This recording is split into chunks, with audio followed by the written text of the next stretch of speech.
forged on the gridiron in September. Perfected in the magic of March.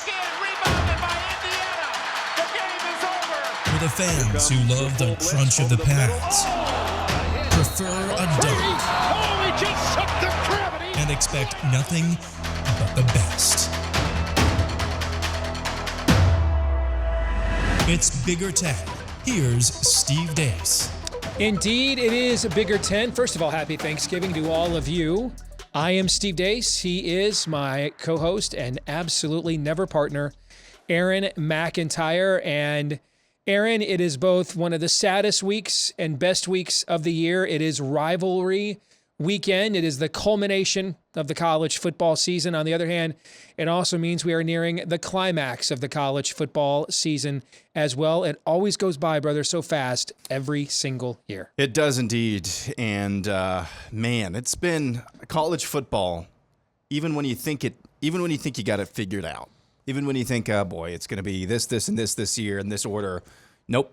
Right. Nope. Always delivers. Always delivers in terms of drama and the chess pieces being moved around. Always delivers. Always fun. Those Saturdays, just binging on college football, never get sick of it. In fact, our very first issue on our Big Five on Bigger 10 is an indication of that. It looked like kind of a ho-hum Saturday around the country. Not a lot of top-notch matchups. We saw Ohio State survive, Michigan survive, Georgia struggle with Kentucky. TCU survive. Again, they kind of survive weekly now. Tennessee could not survive and suffered a cataclysmic loss that might have cost them everything from a New Year's Six Bowl to the Heisman Trophy. Yet, Michigan and Ohio State did survive. Michigan took a little bit more of a punch from Illinois than Ohio State took from Maryland. But hey, both teams, Maryland and Ohio and Illinois, had the ball with a chance to win or tie in the final possession. Granted, it was not a lot of time on the clock, but those were games that were far bigger struggles than I think anybody anticipated. But yet, they both survive. And here we are, undefeated, 11-0. Number 2 versus number 3. There's so much on the line in this game. We gave it 2 different talking points for topics. But let's start with the game itself. I think there are 2 major X factors here. One, you and I have talked about this throughout the season and the offseason. The weather factor in Ohio State with the style that they want to play. And who knows, right now it looks like temperatures in the low 50s, but I've seen sprinkles to a major rain event. Who knows? We'll find that out when we get closer. But that would have an impact on your ability to throw the football, obviously. Yep. But then for Michigan, it is a long injury list. And yes, Ohio State has a long injury list as well. But the injuries that they have suffered have not caused them to play a different style of football. Michigan could be without both Blake Corum and Donovan Edwards, and I think if we had to bet, they're both playing, but how much can they go? Yep. How much can you really run the offense through them? Even if they're just 70% apiece, Aaron, you're going to have to play a different offense than what you have been wanting to play all season long, and I think that is the difference. And then you have the emotion for Ohio State. Obviously, they've been pointing to this after they got a first in 20-year butt kicking from Michigan a year ago, but that can work against you, right? If you get off to a great start with that emotion, great. But man, if Michigan's kind of hanging around, suddenly that emotion turns to pressure, right? So, and then one other thing, the contrast in styles here. It's like an NCAA tournament game where one team wants to get up at the court and win in the 80s, and the other team wants to fight possession by possession. Who can make the other team play their style? So on top of the fact it's probably the greatest rivalry in the sport, or at least the greatest one not called Army-Navy, the subplots here and what's at stake on the national landscape of college football beyond juicy. Agreed, and I'll be making my pick for this game tomorrow during Confidence Picks.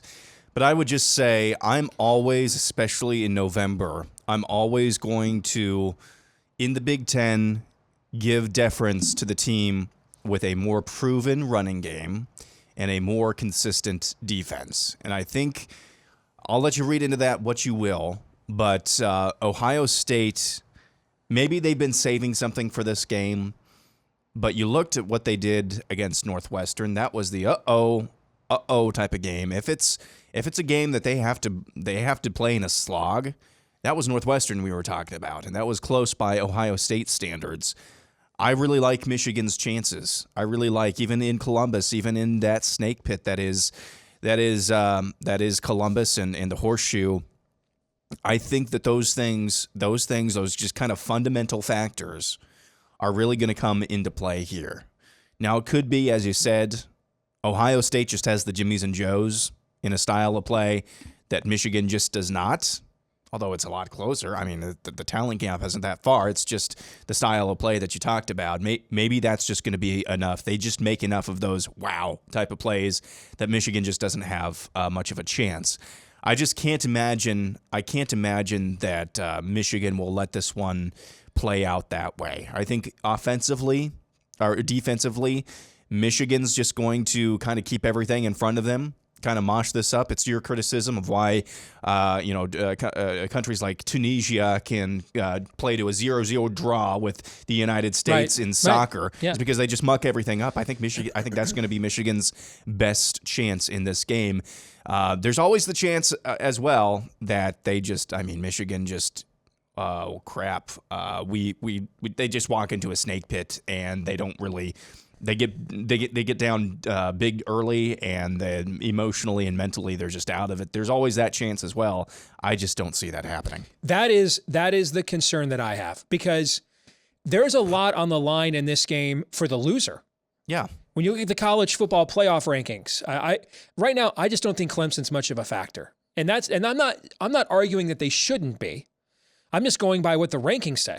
I mean, if you were going to craft a narrative to give Clemson, if it has one loss, one of those 4 spots, why do you still have it behind not one, but 2 different 2-loss teams, right?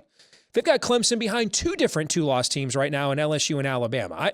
I just don't think they're a factor right now to the committee. I think the loser of this game, if the game is close, the loser of this game, I mean, right now ESPN's FPI, Aaron, gives Michigan 64% odds to make the college football playoff with a loss to Ohio State, 83% odds overall, right? What would Ohio State's odds be with a loss when they have a better non-conference win against Notre Dame than what Michigan has? So I think that if the game is close, then I think you could be looking for the first time at 2 Big Ten teams in the college football playoff. And so that has to factor into your calculus here as well. If you're Jim Harbaugh, yes, I may have a better chance of winning the game outright with my injured running backs if I take the restraining bolt off of J.J. McCarthy for the first time, run some real RPO, and let him control the offense. However, that's a higher variance outcome. I might also come out of here, because we haven't done that all year, losing by double digits, and now I can't back into the playoff. You know what I'm saying? So those are things that you think about these days that you haven't had to in previous eras of college football.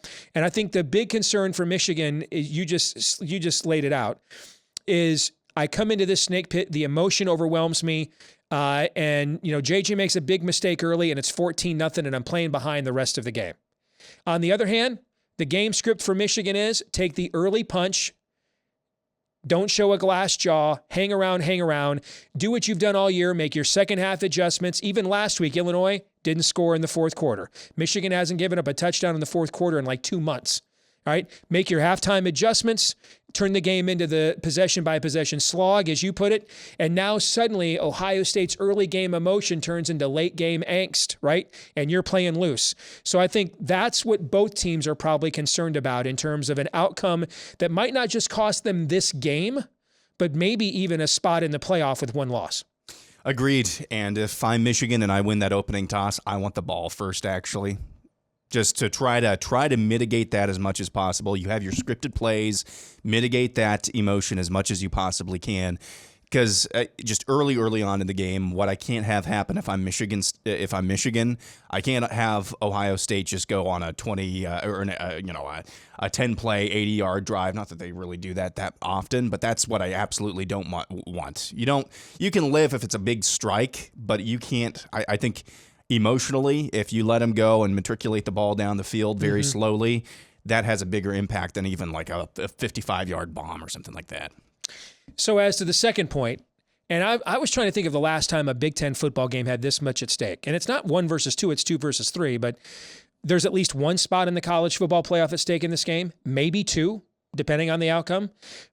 Who's going to be a heavy favorite to win the Big Ten championship in Indianapolis next week? That's at stake.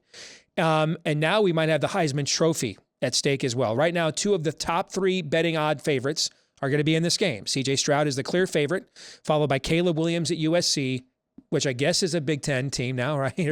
Technically, and Blake Corum at Michigan. Now, Corum, depending on his health, and Stroud are going to square off here this week. So now we might have not just the highest team honor in college football at stake, or who gets a chance to go on and vie for it. The highest individual honor may be at stake in this game as well.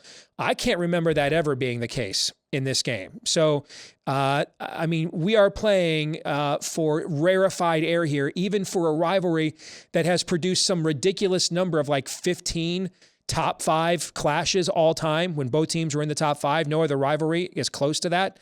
But I can't remember the last time the Heisman Trophy was not on the line for one guy in the game, but for guys on both ends of the game.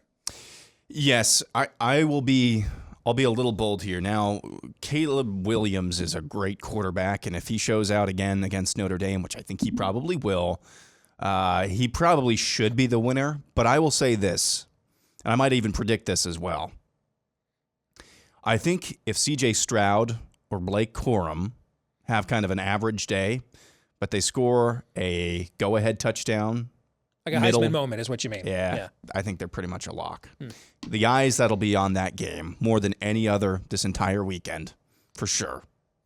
The eyes that'll be on that game, people will think that guy should be the Heisman Trophy winner. I mean, he's already in contention. That guy's got to get it. I think the perception that will have, even if it's not like an astounding performance all the way around, as long as you put it, as long as they have a Heisman moment, I think that's who wins your Heisman Trophy. And since we're on this as well, on the whole college football playoff berth as well, this has no shot at happening. I understand this. I totally understand that. Let's say Iowa or Purdue shocks the world next weekend. What does that do to the Big Ten's prospects in the 1% chance that it actually happens? Then whoever won the East is still in the playoff. It just means that you don't have 2 teams in the playoff at that point. Yeah. Because you'd still be a 1-loss Big Ten team, and I think you're still in the playoff probably at that point. Let's go ahead and switch to the West. And, you know, from the beginning, it's been Michigan and Ohio State all offseason, all season. It was just a matter of, would one team be 10-1 and the other 11-0? Would they both be 11-0? Would they both be 10-1? But I don't think anybody is shocked that we're sitting here after, you know, an entire year of buildup of this season, that it's coming down to that game, right? The West has become a long, strange trip it has been. Although if we would have said in August, hey, I was going to repeat as Big Ten West champ. Not a huge shock. Yeah, no one would have balked at that. The way it happened, though. But the way that it has gone down is nuts. Yet here we are.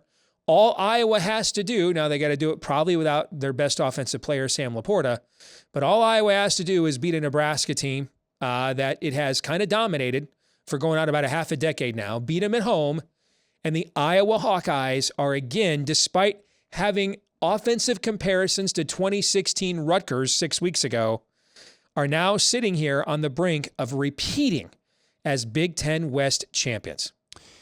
Yeah, man, if you're Illinois as well, and I'm not trying to twist the knife here by any stretch of the imagination. I just remember we talked about this a lot back in week 1 when they took on Indiana and that crucial call before the end of the half. Oh, yeah. The touchdown that should have been, they took away. Yeah, where they lost the game by 4 points and they took away a touchdown that should not have been taken away. Looking back at that one play, now, of course, there's been hundreds of plays after that, and they could have beat Michigan State and they could have taken care of Purdue, but they did not. So, you know, that's there. But that really hurts now, especially considering seeing what Indiana has done, which is not that much, and we'll talk about that in a little bit. But when it comes to Iowa, I mean, what can you say? It's not sexy, it's not pretty, it's not even fun to watch most of the time, but they know, I mean, they are Dennis Greening themselves. We know who we thought we were. They are absolutely comfortable with themselves. They are comfortable in their own bodies. They are the body positive team of the Big Ten. They know who they are, and they're fine with it, and F all y'all. Even the fans. Yes, even their the own fans. fans, just F even you. poor Chris Hassel at CBS Sports. I think this is like the third year in a row. Yeah. He's had. I love that guy, but it's like the I third love year in him a row too, he's had to yeah. apologize to Kirk Ferentz for wanting him fired in September, and then we get to Yeah. the end of the year and they're going to win the Big Ten West or 10 games every Yeah. year. So- So here we are. To be in this spot again, and I'm actually happy as a fan, even though this probably means that this lessens the chance, not no chance, lessens the chance that something will change offensively in the offseason, lessens the chance that something major will change. I'm still fine with it. It's like, okay, whatever, cool. We get to play in the Big Ten championship game again if we knock off lowly Nebraska, and that's a big if. That's not a 10.5 point if. That line seems ridiculous to me. So I don't know what you can say. It's just Iowa knows who they are, and they're totally fine with it. And screw you. Let's go to a team that is searching for an identity right now, and that is Michigan State. And I go back to the very beginning of the year, in fact, during the preseason, and we were talking about, I think it's, is it Southgate or South Point? I can't remember the name of Yeah, the, South Point. South Yeah. Point, which is maybe the biggest sports book in the country out in Vegas. And their executive director, John Murray, he said they were only taking a position as a book on one team in their preseason win totals all season long. The only one team. That meaning that they wouldn't balance out the bet. You could take Michigan State over the win total. They take as many bets on that and be as one-sided as they wanted to be because they were that confident that they were going under 7. And that seemed like, wow, under 7? Well, now they're sitting here maybe looking at a 5-7 season after what can only be explained, Aaron, and we shouldn't use this term cavalierly in sports, but that was a choke against Indiana. Yep.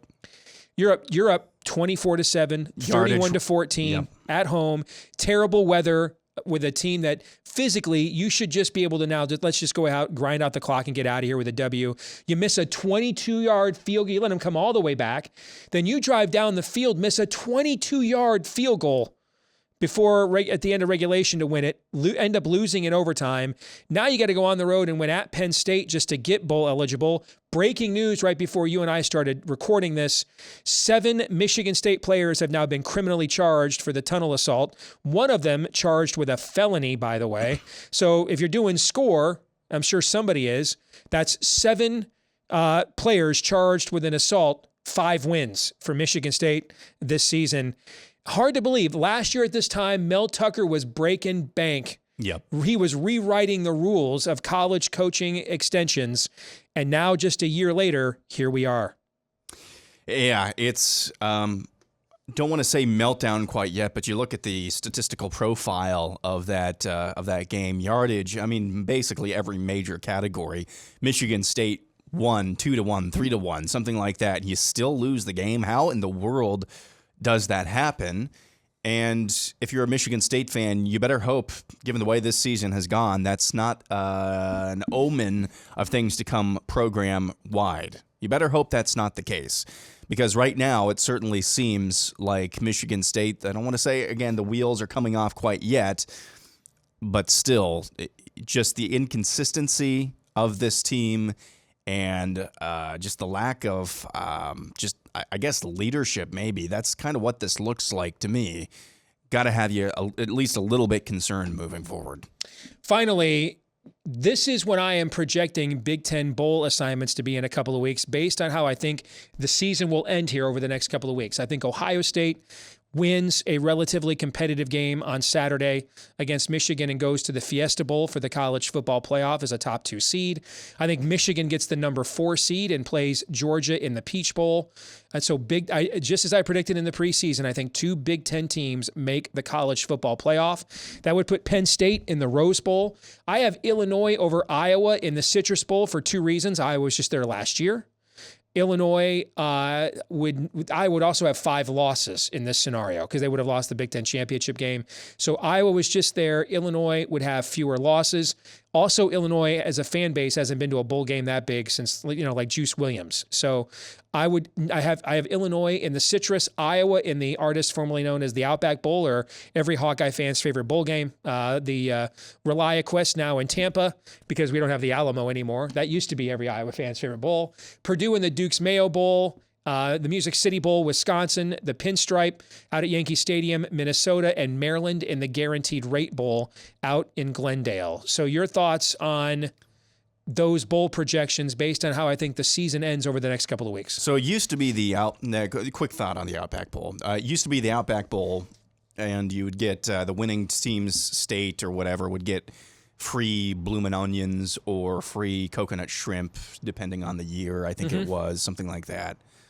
A ReliaQuest. Do you know what a ReliaQuest is? I did some research into this. I don't even know what it is. No. Yeah, they do like cybersecurity audits. So I am So you get a proud. free LifeLock or I am something? proud to announce if the state of Iowa or whoever plays, if the state of Iowa, you get free cybersecurity audits if Iowa wins this game, courtesy of the Tampa Bay company known as ReliaQuest. Of course, none of what I just said is true, and I still hate that name. I mean, that's worse than the Cheez-Its Bowl. At least the Cheez-Its Bowl owns the fact that it's the frickin' Cheez-Its Bowl. Anyway, I digress. Penn State, man, I don't know what your high-end expectations were for this season, but you get to not back in. You played your way into the Rose Bowl. Yeah. I mean, that's a heck of a thing. And, of course, you didn't beat the big dogs in your own division, but still, you got to feel pretty good. And I think, as we've talked about it, we've hit on this a couple of times, you're kind of a 2023 team anyway. So this could be That's a hell of a setup here. And the Rose Bowl is your setup here? A huge springboard Yeah. into what could be a great year for you next year. Duke's Mayo Bowl, depending on the matchup, I think that could be fun. Music City. Again, elusive to Iowa, but I guess that's a notch down below the ReliaQuest Bowl. I think a lot of Iowa fans would love to go to Nashville. Pinstripe, Minnesota. I don't think they've been in the Pinstripe Bowl. It's a unique experience depending on how cold it is in Yankee Stadium and guaranteed rate. I guess that's your thanks for playing. Reward for Maryland. What looked like could be a little bit more of an exciting season for them kind of goes out, could be with a whimper, depending on what happens this Saturday. I must say, I am torn. Don't get me wrong, I want to win the game on Saturday very badly, okay? But because I have a standing invite from a VIP out there to be his guest the next time Michigan is in the Rose Bowl, and who knows how many of the traditional Rose Bowls we're going to have left, right? Who knows how many more of those we're going to have left while my son will still want to go do this stuff with me, right? I must say I am torn between, if we don't win, do I want to back into the playoff and be cannon fodder for Georgia again, right? Or go to the Rose Bowl and take my son out there for a father-son trip? And I know that probably makes me you go to the playoff, moron. I'm sure it makes me a bad fan, but I'm thinking maybe more as a daddy than a fan here, okay? And so I'd be lying to you if I didn't tell you. There's a large part of me, it's like, if we don't win, let's just start booking tickets for Pasadena then, Yeah, and of course it depends on what goes on, as we talked about last week, around the rest of the country and some of those teams that are on the cusp. But I can't fault you for that. I mean, how many times in your life, or in anybody's life, if you're a Big Ten fan, do you get the opportunity to go down and watch the sunset beyond the mountains? Yeah. That's not very often. We haven't been there since 2006, by the way. Yeah. That's a hell of a long drought for Michigan. So, all right, we'll come back, play our weekly game of Would You Rather here next. All right, let's play Would You Rather here again this week on Bigger Ten. And for you, Aaron, I ask you, would you rather bet Michigan money line or Ohio State to cover? Because I kind of feel like it's that kind of game. Yeah. Like Ohio State is comfortably ahead. Michigan maybe makes a run, but they only win by like 10 or 13, or Michigan wins it outright. So that's why I gave you these two options. I would rather bet Michigan money line. I really would. And I think the chances that Michigan covers that spread are better than Ohio State. And since the either or here is money line or Ohio State to cover, I'd rather go Michigan. Again, just for the reasons I spelled out earlier. I just think the defense and the running game, the more proven running game and the more consistent defense, I think that's on the side of Michigan, so I'd rather bet Michigan money line. This one for you. Would you rather bet Michigan State money line against Penn State or Nebraska money line against Iowa? I'd much rather bet Nebraska money line, particularly without Sam Laporta. And it's not easy to go to Kinnick and win. I don't care who you are. But I think Michigan State's going to probably have to score at least 28 on Penn State to go there and win outright. I think Nebraska could score 14 and win outright. Mm-hmm. And so I'm asking for Penn State to make more mistakes than I'm asking Iowa to make. You see what I'm saying? Yeah. Especially without Laporta. I mean, that's a big loss for Iowa. So I would much rather, in fact, not even close. I'd much rather play Nebraska money line. Let me tell you can I give the audience an interesting betting angle to think about on Saturday? Take a long look. In fact, you might want to consider putting like a half a unit on Indiana money line right now. Just like a half unit. Just so you've got the best odds. Because what's Purdue's motivation if Iowa has already beaten Nebraska on Friday? You know what I'm saying? And there's a little tip on the upcoming confidence picks. You'll see me, because if Iowa beats, it doesn't matter how ugly Illinois, it is. Illinois I mean, you might even consider maybe a quarter of a unit on Northwestern, but the same type of thing. There's no motivation. No motivation. Iowa wins. I don't care if it's 3-2. All right, they kick a field goal. Nebraska gets a state. Doesn't matter. It's over. And so where's Purdue's motivation? You know, Indiana's coming home pretty wired after getting that win on the road, right? So that is just something to think about. If you put a half a unit down now, you'll get the best odds, because you know money will pour in on Indiana if on Saturday if Iowa wins on Friday. Just something to think about. All right, for you, would you rather hire Jim Leonhard to be the head coach at Wisconsin, or do a national search if you were the Wisconsin AD? Because it does appear any moment now that they're just going to hire Jim Leonhard. So I asked you this exact same thing for Would You Rather last week, and at this point, I would say let's let it ride with Jim Leonhard for at least a season or a season and a half. And I'm not trying to, maybe I'm off base here. I'm not trying to do the same thing that, that a lot of fan bases remind Iowa of. But Wisconsin's kind of in a similar situation, despite the fact that they have a better pedigree than Iowa historically, or at least within the last 15 to 20 years. Who do you go get to coach Wisconsin that you know for sure is absolutely going to keep expectations high and meet those expectations on a somewhat regular basis? All right, let me give you a name then. Okay. Wisconsin native Lance Leipold. And the last time the University of Wisconsin hired a guy with Division II and III Wisconsin ties with Bo Ryan, all they did was finish top 4 in the Big Ten for like 15 years in a row in basketball. So Lance, in fact, let's put a face on it. Let's do it this way. Can I amend my Would you rather? Would you rather hire Jim Leonhard or Lance Leipold? Lance Leipold. If you were the Wisconsin AD. Lance Leipold. You would. For sure. Yeah. But I don't think they're going to do that. And I think there's probably some degree of fear about doing a national search. What if Leipold bolts somewhere else? What's a better job are there better jobs that could come open this offseason that Leopold would be looked at for than Wisconsin? Yes.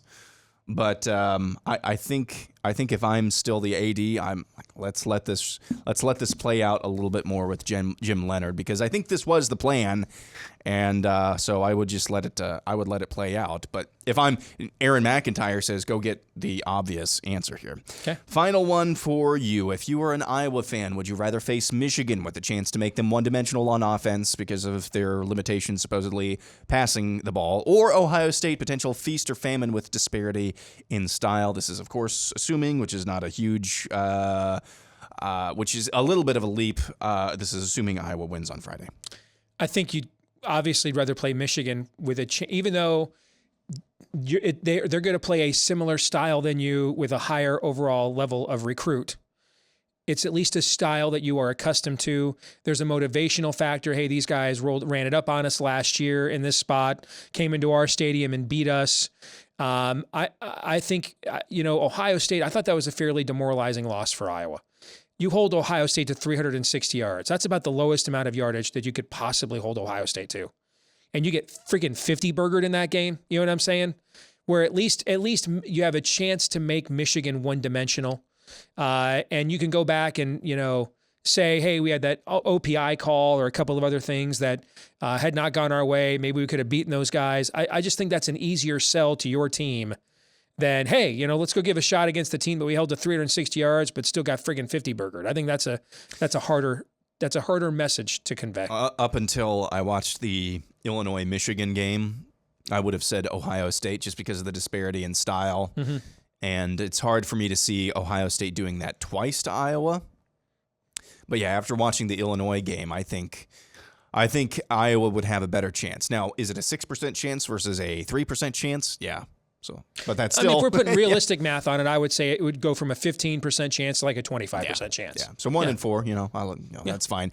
And I mean, at the end of the day, too, Iowa, if they make the Big Ten championship game again, they're probably going to get the doors blown off again to Michigan or Ohio State. If you are Michigan or Ohio State and you're a Michigan fan, you're facing a team that literally has nothing to lose, everything to gain, playing with house money, a bunch of motivated young men with a chip on their shoulder, and revenge as a factor no matter who you play. Do you really want to play that team? No. As a Michigan fan, over the years, I'm not as anti-Hawkeye as I was when I first moved here. I've just lived here for too long now. I know. You're laughing. Why are you laughing? I don't sit here and troll the Hawkeyes and stuff all the time anymore. I don't. I'm not rooting for you. Don't get me wrong. But I'm laughing because I'm sensitive, okay? Oh, okay. But I mean, I've got lots of people I care about, present company included, that I don't want bad things to happen to you. So if your favorite team does well, as long as it doesn't get in the way of my favorite team, I'm fine with it. That's why I was not happy about the chain of events of a potential rematch against Iowa, because of everything that you just said. In fact, of all the teams we could have potentially played from the West, I'd actually prefer to play Iowa the least because of everything you just said. It's still going to beat the heck out of us, regardless. But I'm not going to do any Pobo win this time. I'm just going to sit back and enjoy whatever comes. All right. Is that it? That's good? it. We'll good. Come back. We've got Twitter poll results and our feedback of the week next. This week's Twitter poll results kind of echoes exactly what the computers are saying. Computers right now are giving Michigan about 26% odds of winning the game. And so we asked you, who wins the game? Well, 77% of you said Ohio State, 23% of you said Michigan, so pretty close to what the algorithms are saying as well. Do you think that gap is about right, or it should be closer, Aaron? Oh, it should be much closer. Much closer, you think? Okay. I would say 55-45 or 60-40 at the most, but this is a rivalry game. This is not a computer game. This is a rivalry game. There are a lot more things than just analytics. And now, of course, the Vegas guys, the wise guys know what the heck they're doing, but even so, I don't care what rivalry game, and this is the rivalry game of all rivalry games, unless you're talking about Army-Navy, throw all that stuff out. Get back to, as I said, just the fundamentals, and I think that's running and a consistent defense. And that's what I'm hanging my hat on, and that's what I'll probably go down on the Titanic on. Which brings us to our feedback of the week. And this is in response to my bowl projections.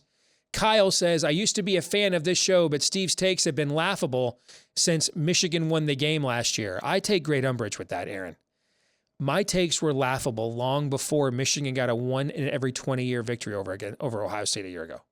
I had plenty of years of laughable takes long before that. I think he has actually, while attempting to denigrate me, I think he is probably giving me way too much credit. I'm not sure what to say about that. There was the Kool-Aid drinking, literally Kool-Aid drinking. That happened once. That was funny. Yeah. I don't know. You also signed the front of my check, so I need to tread carefully here. That's a good answer. Yeah. That's a good answer. All right, hey, everybody, again, like we started off at the top, have a great Thanksgiving. Enjoy the long weekend. Enjoy rivalry weekend, feast week, and all that great stuff. And it's just one of the best weeks of the year. We have a lot to be thankful for, even though a lot of us think we're living through a difficult time right now in our nation's history. There still isn't a better place on earth to live than right here, and enjoy things like rivalry weekend and Thanksgiving and gorging ourselves. We are still way more blessed than we deserve. So to make sure to be thankful. And one of the ways to be thankful is to enjoy what this weekend has to offer. So I hope all of you in your way get a chance to do that. Please remember to like, rate, subscribe, 5-star review, share, whichever applies, however you watch, like here on YouTube, or listen, like over on iTunes and other places. We appreciate that and appreciate you helping us to find more Big Ten sports fans just like you. For Aaron McIntyre, I'm Steve Deace. We'll see you next week. Once again, happy Thanksgiving.